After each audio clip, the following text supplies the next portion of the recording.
Why is shame such a powerful emotion? How does it affect us mentally, physically, emotionally? I'm Nadia Davis. I'm a mom, author, attorney, and Kundalini yoga teacher who has experienced public shaming that brought me to my knees. On this podcast, I'm going to tell you how I'm living the work, taking shame out of the shadows. I'll give you real-life advice and skills to take away with you throughout your day. You'll hear from powerful guests who have overcome trauma and emerged stronger than ever. You too can ban the shame within and around you. Join me. You are not alone. Hello, everyone, and I'm excited for today for a couple of reasons. So many reasons, and mainly our guest Brandi Hudson, had reached out to me, and I always love it when the universe combines work to help others, that warmth, that light, when people cross paths. And so I'm excited about today's interview. I'm glad to be back after a week kind of transition with the kids ending school, them going to a camp, not liking it, refusing to go. Basically, reality. Reality as someone that worked so hard to get to the life I have today that is with my children, using everything I've learned in present day moments. But the reality, it's challenging. It's challenging to merge daily obligations and what is presented, I'm putting that in quotes, as a podcast host, author, attorney, and most of all, mother and Kundalini yoga teacher, meaning, our mind will have us think we have to present in a certain way. And it was causing stress because the schedule is off with their dad. Normally, when I schedule interviews, they are either in school with their dad or the expected thing was camp. And so they are here. And I decided, you know what? This is the merging of a whole bunch of recent learnings in this level 2 lifestyles Kundalini yoga training. This is the movement of my life today. The reality is I do these other things professionally, but I'm first and foremost a mother, and I'm not going to have any shame at all if mothering in this moment affects any of the quality, the content of this, because truly the message is for the next generation, and we're going to go with the flow. To successfully write, release, and have Home is Within You published, receiving a lot of awards this week in particular. On Monday, there was something, and then I'm going to San Diego on Friday for the Next Generation Indie Book Award. That adds to the flavor of the week, meaning mom, kids out of school, not in camp. I'm doing a podcast interview. My kids are here. And then as author, I have to be all ready and in a gala dress on Friday night. And that's the reality. That's when we do choose to follow our heart and love within, we can just be. We can just be in all those roles instead of letting our mind convince us we have to be, and what is perfection in any one of them. So I'm following my heart. I'm not stressing out. I'm not going to cancel on Brandi. I said, I'm going to do this. I know my limits.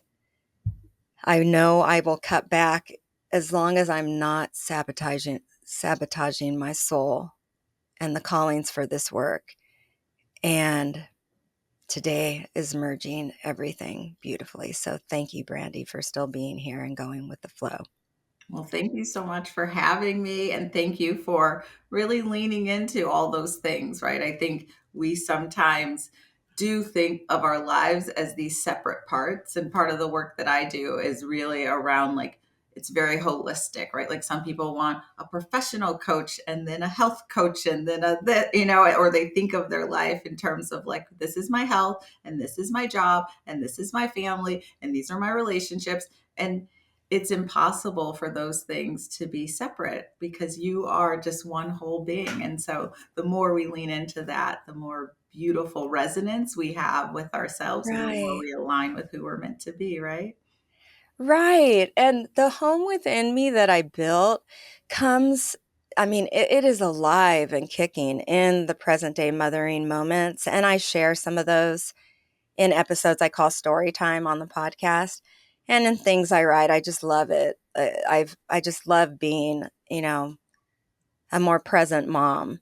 Hmm. And but the reality, I mean, there's a different way of implementing a home within in the presentation to the outside world. Mm. And we can have our kids trying to go to bed in the room next door and sitting in one room meditating. That doesn't need to be like a fragmented, and they can come and join. And if we're interrupted, it doesn't mean we're a bad meditator Right. or a bad mom. It all is truly getting out of those fragments, like you said, in our mind and merging them. Yeah. So I will be recording when my kids are here, and I will be teaching Kundalini yoga also when they are out and about, whether it's on the beach or Zoom, instead of thinking that it has to be in separate time when they are not with me. Yeah. Not anymore. I Okay. love that. I love that. And today, so we are going to focus on choosing love over fear and judgment. That is the way that we can take a first step in banning shame. And I talk a lot about that in different episodes. But the more we do this, like I did with these roles, the more of a sense of a home within, of a home base that we have within our bodies and minds. And those thoughts that in like A Course in Miracles, they call it attack thoughts. In 12-step recovery, character defects. Those thoughts can take less of a ride, and we can observe them a little bit more.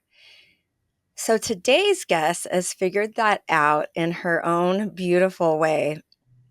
Brandi Hudson is, I love her title, a happiness expert, coach, and speaker. She's dedicated to empowering individuals to live the life of their dreams.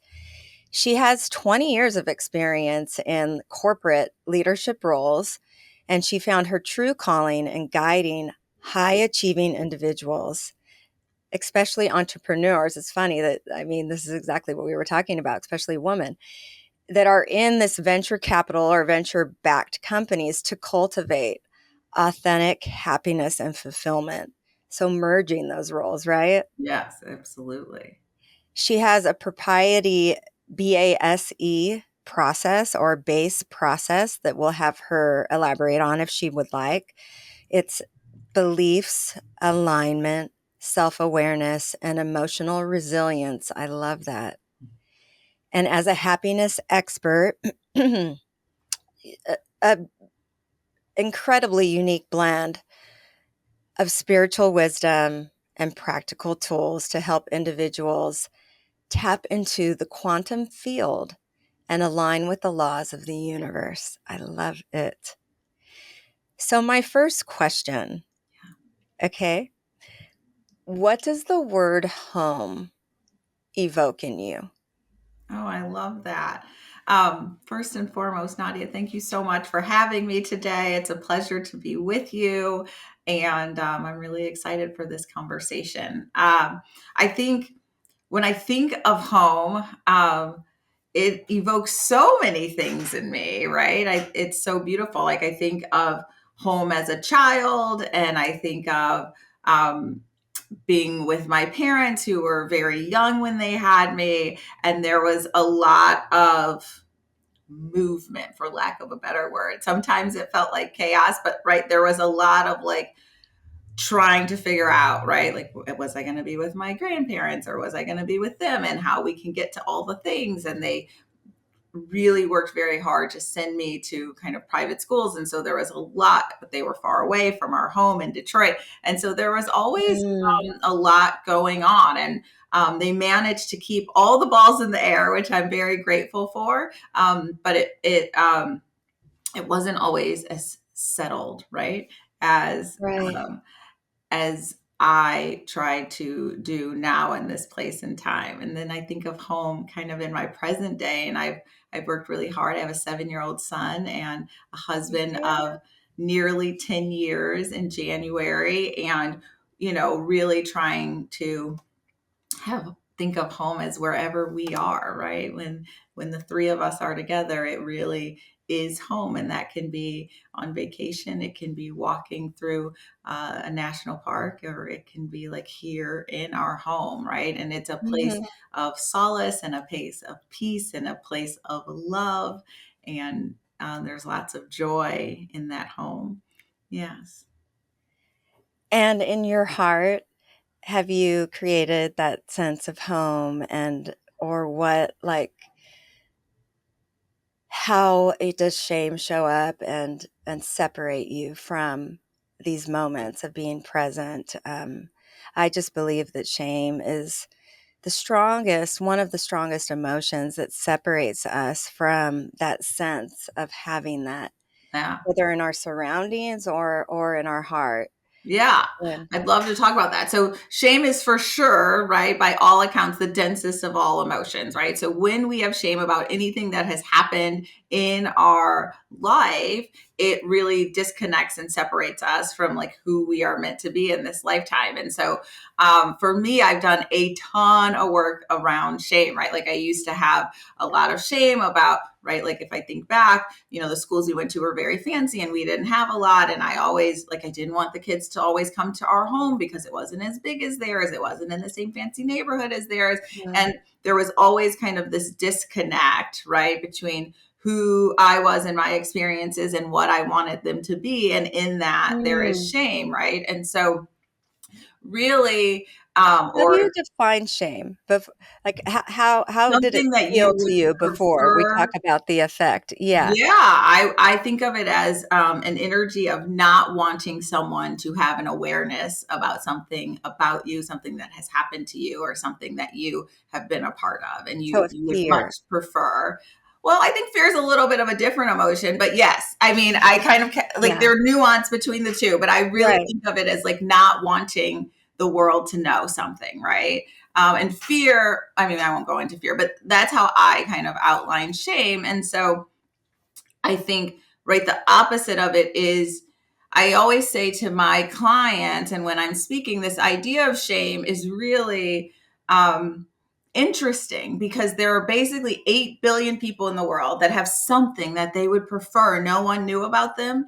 And instead of us all taking a step back and saying, well, why don't we all just like be our most authentic selves and Right. share with each other? We're all trying to keep our Yeah. thing to ourselves.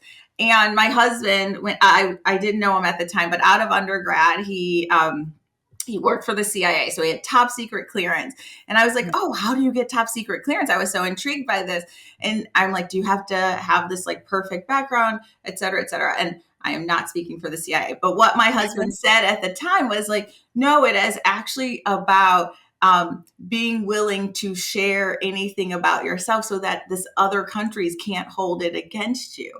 And Oh, I and see. that was like this really beautiful aha for me. That's really what life is, because you can only have shame if you believe that someone else can have power over you by knowing this Right. information about you. Right. Dr. Stephen Polter, who I interview regularly, says it's a secret belief that we are Exactly right. flawed. Exactly right. And And once so we get in that here's the space of secret. Yeah. right. And once we own in our most authentic way all of our experiences and talk about them in this really open way, there is, I believe, I've done a lot of work around it, nothing that anyone could ever say about something that has happened in my life that would put me in that place of shame, because I just really share my life out loud, because I have found, first and foremost, all the things that I had shame about when I was younger, when I finally was like, okay, I'm just going to like tell everybody, I'm going to share it. No one ever cares as much as you think they would have. Like, you think you're going to Mhm. say the thing and they're going to be like, oh my gosh. And But they're it really goes not. deeper even. You brought it up at the beginning. It Yeah. goes Go ahead. yes, people will relate to those things, right? And no Absolutely. one cares, right? But it also goes to this part of the human mind that that is leaning towards judgment and us getting to a point of like of noticing it and then stopping it because Tell me we all more. struggle. I want to make sure I understand. We all struggle in this thing called life, right? Oh, So what is the characteristic of the human being that that judges struggle?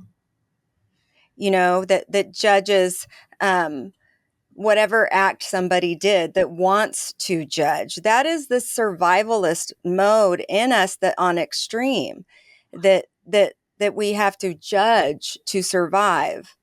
yeah, but that's, I see what you're saying. Sorry, I wasn't tracking in the beginning, but I think that's looking at it from the other person's perspective, right? And I really try to kind of approach my life from my own perspective, right? Right. Like, judgment really only comes to you when you are sitting in Yourself. judgment of yourself, right? Yes. And the more that you can be accepting of yourself, being authentic in your discourse with others and in your exchanges with others, then the less likely you are to be in receipt of judgment, right? Because the world is really just mirroring back to you kind of Uh-huh. who you are, right? And you're hitting it on a nail. You're less likely to judge others.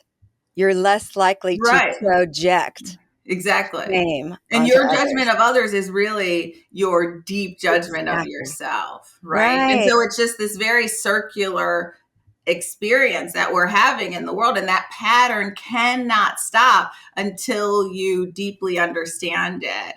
And then And when you go understand it within, and right? you get the lesson, and then you reconcile that you are not your judgments, that you are Yes, just this beautiful soul that's being put here to experience life in this place of joy, then exactly. you can move away from that.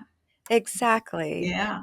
And so you touched a little bit upon it of how shame showed up initially as a child, Yeah. and moving around and these worries that your home would be exposed and how did that then kind of set some beliefs in stone, you know, as a youth, and how did that kind of affect the rest of your life? And Yeah. I think, right. I think stress or trauma, whether it's little t trauma or big T trauma, it directs you in one or two ways. It's either like debilitating, or it really is a strong driver until it isn't, right? And I think for me, this idea of wanting to have a life that was like so much bigger than the life that I grew up with was really a driver for me, right? So I was so committed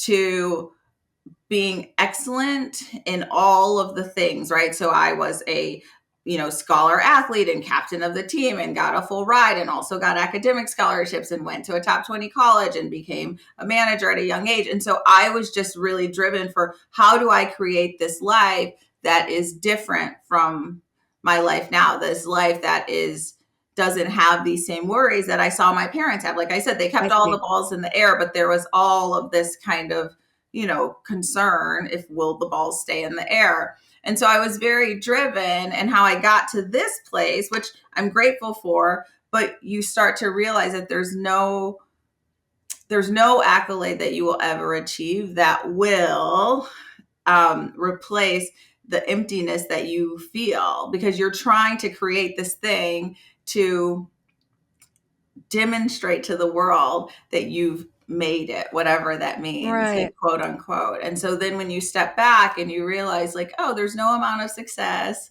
there's no future promotion, there's no amount of money, there's no perfect mate, there's no being a mom, none of that um, really shifts you as a person. And then when I realized that, that's when I started doing some really deep work. I think, to your point earlier, I had spent a ton of time kind of reading. I've always been obsessed with human potential since I was little, right? So I similarly can quote Course in Miracles, and I loved all of these kind of spiritual leaders, but I hadn't really implemented a lot of the work. I just knew it, right? And so when I made that shift, that every single day I was going to work with myself to align with Hmm. my highest self, that was kind of my tipping point.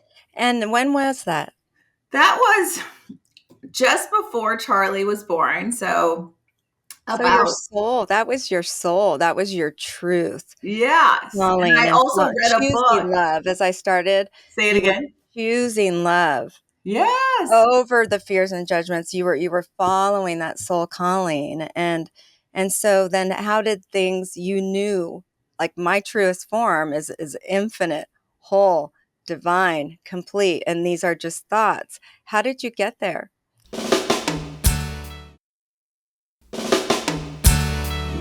I think through just consistent practice, right? Just every day, my base model that you talked about, I put that together because that is how Okay. I moved through to this other side in my life, right? Like really examining what are the beliefs that I hold, right? Like how am I, what alignment am I in? Like vibrationally, like what frequency, how much self-awareness do I have about myself, and Can how. you give an example so we can leave the listeners with a step by step, just a sneak peek into the work that you do Yeah, with the an base? example, like with a client or with However you'd myself? like. Yeah, okay. A base process, just and as much as you want or as little. Yeah, I think, okay, just recently, right, I had someone come to me and um, they were concerned about how to run their business. She's an entrepreneur. She had a lot of business coming in, but didn't feel as though she wasn't making as much money as she needed to, right? And so in this process, we like took a step back and we really think about like what are the beliefs you have around like how much money you're worthy of making, right? So most of her Mm, clients were really, really wealthy people, and she was like trying to figure out how to make ends meet. And so there's somewhere mm, in that where there isn't this fair exchange, right? Like if you are really busy, you have a waiting list a mile long, and all of your clients are doing very well, then you should at least be able to kind of like right. make this work. And she was just like, I don't know, I can't figure it out. And we realized like, what are your beliefs you have about the business that you do, and how much you should be compensated for that business, right? And then Interesting. in this work, we go like really deep around that. And so figuring out her beliefs, which I won't share directly, and then like what are you in alignment to? Like, do you believe that you have to work day and night all the time to get what you're looking for? Or do you think that um, life should come to you? Life should be Mhm. easy. I always tell my clients, like, we should be in this place of like, my success is inevitable, right? Like, knowing that if we have these beautiful dreams, they're going Yes.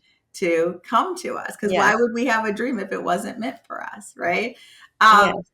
and then how much self awareness do you have around the part that you're playing? Because I think oftentimes we, Mm, especially early in our healing journey, we really are looking external to us about how to solve this, right? mhm. So if my Yes. husband would do this differently, if my partner in the business would show up differently, like these are all of the ways that I can have the life that I want to lead. But what we know for sure is that in the history of the world, very few people are able to change someone else who doesn't want to be changed. So therefore, we Right. know that the way that we change our own lives can only be through us. Like if we sit around thinking all the time, well, I'm going to get Nadia to do this, and I'm going to get my husband to do this, and I'm going to get, right. So really having the self-awareness that you have all the answers, Mhm. that you need to change your own life. And no one else, not one other human needs to do anything different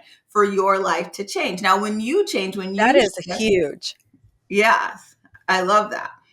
But when you change and you shift, those other people may change and shift, but they're not changing and shifting because you're calling them every day saying, you need to do this, you need to do this, you need to do this. You are inwardly focused on your own transition, right? So it was like, right, really helping her to look inward. And it isn't the business partner, it isn't, the spouse. It It relates really a is. lot to mindful attachments Yes, and tell me more. detachments. It's part of this life cycles, Kundalini yoga training, and I mean, having the ability to mindfully detach Hmm. is so important, and on a variety of levels, and it relates to somewhat to the roles I was talking about and how I want to deliver them. Um, but with mindfully attaching, as we're creating life and showing up for things. Yes. Um, okay, I need to put you on hold because my little one just walked in. Yeah, so mindful attachment, and it requires the step you said before, that's awareness, that knowing your beliefs, right? And then the awareness, and then how we're showing up, like Yeah. that self-empowerment, right? Hmm. Then you're mindfully drawing in things and creating, right? Yeah, absolutely. Absolutely. Right. And then the emotional resilience, really, in this example, was really around, right? Like, what do we think that we are worth? And where first in our lives did that show up for us? Right. So sometimes we have these experiences in our lives where someone else changed our belief, because we're all born worthy of all that the world has to Mhm. offer. And sometimes adults inadvertently, sometimes directly, but shift our beliefs around our worthiness. And so the last step in this process of helping her think through about how she kind of scaled the business so that it was more sustainable for the long term was really helping her identify those times in her lives where she thought she showed up in this really beautiful way and there wasn't this kind of recognition back. And what we do is I do energy work, and then we kind of also talk through it to help people really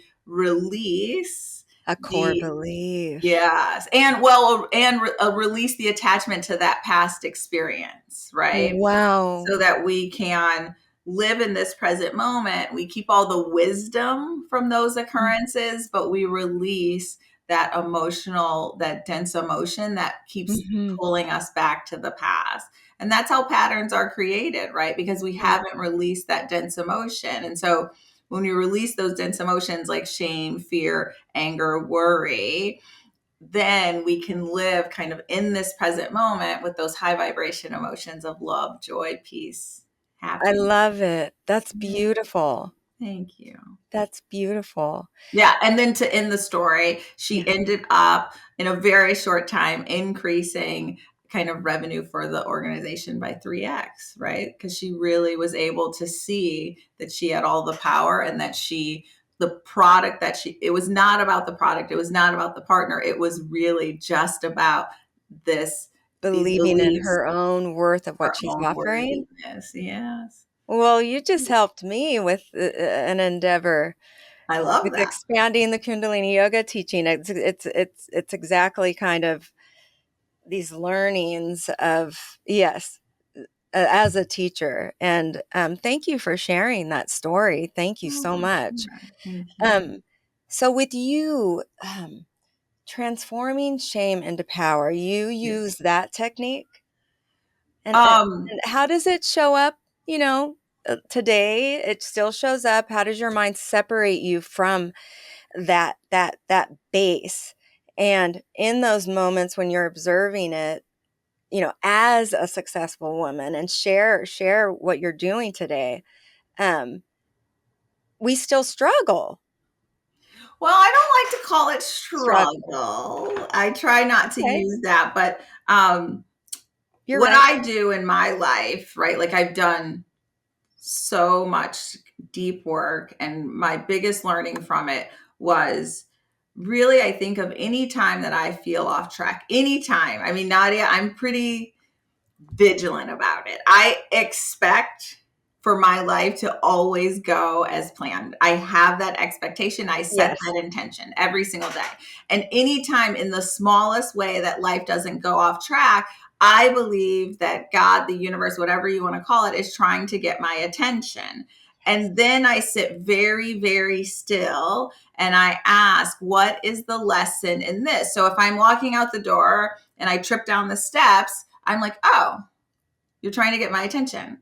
And Right. I have like a front patio, and I will just sit there for a second and just like tune in to what it is, right? Or if I am driving somewhere, I expect that I always have a parking spot like within a very close distance. And if I don't get one, I'm like, huh, I wonder why. Like, what is it?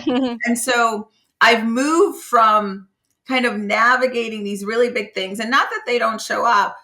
However, I try to navigate the really small things early and often, because what I tell people is that when you don't listen to the small things, then they just get bigger and bigger and bigger. So God, taps you on the shoulder, whispers in your ear, and then slaps you across the face. So, like, if I don't listen when Yes. I'm walking down the steps and trip slightly, then the next time I might fall, and the next time I might break my arm, right? And then I'll never realize, like, oh, I could have listened when I Right. tripped the first time. And so I think my life lesson and kind of how what I share with people is to be in constant communication with your highest self, right? With your knowing Yes. and following that. And then you don't actually have to get to a place where you feel like you're so challenged, because those challenges are just coming to give you a message. And And that is your home within. that So is, so describe your daily practice, and it is exactly having that home base on a daily basis so that when it shows up, yes, it's a calling to say, what is this trigger bringing up, either that needs to be processed, or it's something as simple as slow down, right? yeah, But how do you maintain that, and in the morning and at night, do yeah. you check You in have a with very yourself? rigorous process. So Yes, I pray every day. I meditate between 1 and 3 times every single day for about me 15 too. to I 30 thought I was minutes. crazy. Yes. Yeah, we're definitely not crazy. I have a gratitude practice. So I have this little book where I write down all the things that have gone my way or that I'm grateful for every single day. And then I shouldn't say every single day. I miss some days, but I try to do very consistently. And then I have a journaling practice where I just download everything out of my brain so that I can quiet my mind. I think you spoke earlier about kind of like what is ruminating through your head, what is going on. And for me, all of those practices, right, help me to quiet my mind. And I went from having this like Mm. ruminating mind that was always worried and thinking about the downside and what could happen and what might go wrong. And now I am able to hear my knowing much more clearly because my mind is much quieter than it ever has been. And so all of those practices are about being in peace where I'm not thinking all the time, but that my knowing can come in very clearly. So was there some break, some moment where you everything was building up and then you said, I'm going to start reading about all these different learnings? Like, can you describe that pivotal change, that that I know that everyone moment? I always know I'm wants going to know. backwards in time, No, that's but okay. I everyone's always like, what was the thing? And I didn't have the fall off the cliff moment that everyone no, is it doesn't always need to looking be for. that. I No, think no. for me, it was, I've always read about human potential since I was little, like I shared with you earlier. So I have thousands of books that I have literally read from all types of spiritual leaders. And so I Now let was me be clear. I don't mean the fall. okay. I mean the pull, the Yeah, I'm going to soul share that pull. with you. Okay. Yep, I'm Yeah. going to share it with you. Okay. And so I've always been doing that. And then when I was pregnant, I read a book called Conscientious Parenting. And the book said, it says a lot of things. And I've quoted this book so many times that I hope I'm quoting it right. But the part that I took away, which is the best thing that I can say, was this idea that you can't teach your child to be anything you're not. And so that was like my aha moment, like, Mm. oh, I need to fully embody all of these learnings because I'm not going to tell Charlie how to be. I'm going to show him how to be. Be a And mama. and Yeah. then when I and that was just he was really my magical moment that I was like, I have to fully embody all the things that I want to be and want to teach him to be. And he's a very kind soul and he loves to meditate and he loves his gratitude practice. And I feel very fortunate to be able to give him that at such a young age. And you had built, this supportive, loving relationship and life that nurtured that, right? Because you were following love. You really were. And so this gift that you have, you saw it through that life growing in you, which Yeah, that spark, that original movement, that's what we all come from. And it spoke to you, and that comes out, I'm sure, in beautiful moments as a mom. And he's 7. he's 7. Yes. And he's just like, yeah, he's so sweet and so kind. And similar to you, last night we don't have a caregiver right now to help us out. And last night I had a dinner with like 8 women to kind of talk about this work. So it was a beautiful salon. And I was like, okay, Charlie, like you're gonna listen to your books on your audiobook, and like I'm setting him up for what he's gonna do. And he's like, okay, can I come say hi once? And I'm like, yes, you can come say hi once. And in the end, he came down a million times, right? And he wanted to say hello and meet all the women and jump up and down. And really, at the end of the evening, it was one of the most memorable parts for them, right? Like they loved that he kept coming back, right? And in my head, it was like, how do I get him settled so that I can do the other thing? But we can never orchestrate a life or an experience better than the universe can. So that's just how it was meant to be. I love that. We can never orchestrate an experience better than the universe can. Never. Mm. Yeah. And I can feel your home within. I love that. Thank you. Is there any other tips you'd like to leave? There's so much that Brandi offers. Um, and I really appreciated you sharing kind of the restlessness feeling as a child, and it what I got from it is like this: you didn't know where home was, and then you found it, you believed in yourself, and you followed that, and now you've created this outside you. But it does take that daily nurturing, and then it gets lighter, right? And Yes. then life becomes this gorgeous journey of our soul. And I feel your home within you, and I'm so grateful that you're helping others with happiness. Thank you. And please share how you can be reached. Yes. And My website is Brandi with an I, brandibhudson.com. And I have a handful of free offerings that people can grab. I do a blog entry on the 1st and 15th of every month that gives really like insight about learnings that I've come up with, mostly through experiences with my clients. They're really fun. And then I have a handful of mini courses, one about boundaries, negative self talk, and one about oh, that's stepping into great. your zone of genius. So people can grab those on the website. And the website is in the podcast notes, so check it out there for sure. You can also get a free band shame tip sheet that's really a set of mantras through my website, and then stay tuned for mid-July Kundalini yoga also. And especially parents in recovery, please reach out to me and please give back and support our dear parents. Thank you so much for the work you do. Oh, And thank I'm you. sending a load of warm hugs. And I think I'm going to have you again.